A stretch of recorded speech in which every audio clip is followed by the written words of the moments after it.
voici à nouveau sur le blog d'Alice, ou vous voici à nouveau sur le blog d'Alice, avec cette fois un nouvel invité.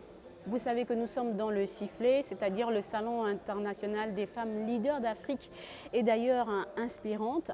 Vous savez donc que nous sommes en compagnie donc des femmes dynamiques, des femmes entreprenantes, mais également des femmes leaders. Et dans ce cadre, nous recevons justement une femme leader du Gabon. Elle a été ministre de la Pêche il y a encore pas longtemps. Et en quelques mois, elle a réussi à redynamiser ce secteur.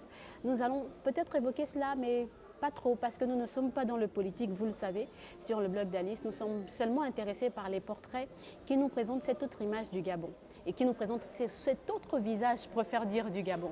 Nous sommes donc en compagnie de Madame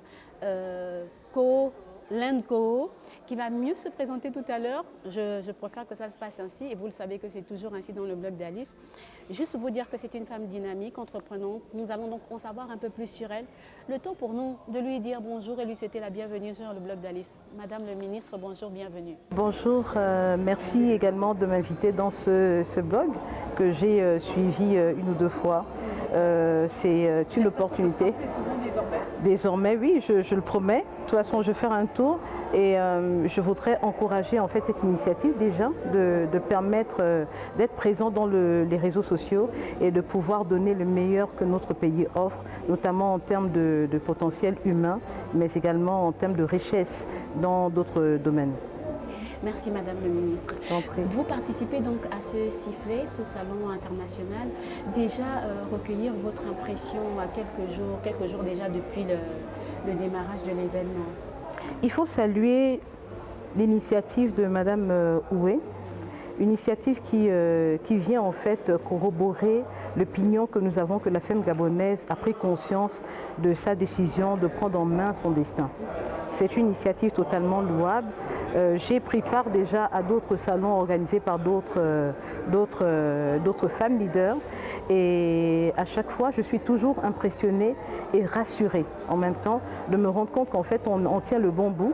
Même si nous n'avons pas encore atteint les objectifs que nous sommes fixés, ceux notamment de permettre à la femme d'être totalement accomplie, autonomisée, etc., tel que déjà même les gouvernants eux-mêmes souhaitent en ce qui concerne la femme gabonaise. Je prends notamment le cas de la femme rurale.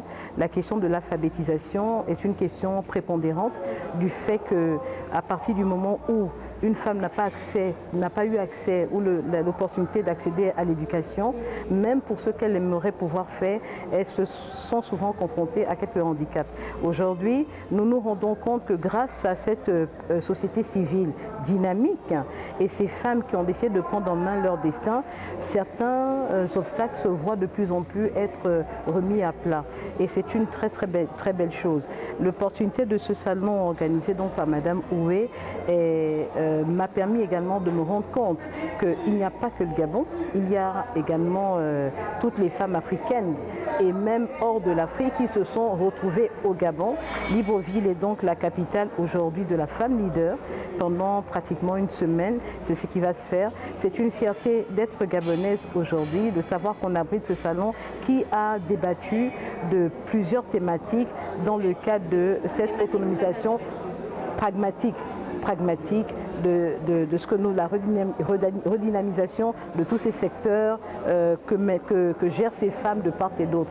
On a tout vu, les différentes identités, les différents portraits qui nous permettent de nous rendre compte qu'il suffit simplement d'une petite volonté et détermination de se mettre ensemble pour aboutir à quelque chose qui pourrait révolutionner notre continent. J'ai confiance en la femme que je suis, en la femme que vous êtes par ce que vous êtes en train de faire, mais surtout en toutes les femmes, déjà à partir de nos mamans, qui nous ont inculqué ce qu'il fallait pour qu'on puisse être capable de tenir tête devant des obstacles qui pourraient venir nous empêcher d'aller là où nous voulons aller. Madame le ministre, nous sommes au terme de cet entretien. Merci d'avoir accepté notre invitation et surtout merci d'avoir répondu à nos questions. Merci encore. Merci à vous également de nous avoir suivis. Vous savez qu'on reste ensemble, on se retrouve avec un nouvel invité pour développer de nouvelles thématiques dans ce spécial Sifflet du blog d'Alice. A tout de suite avec un nouvel invité.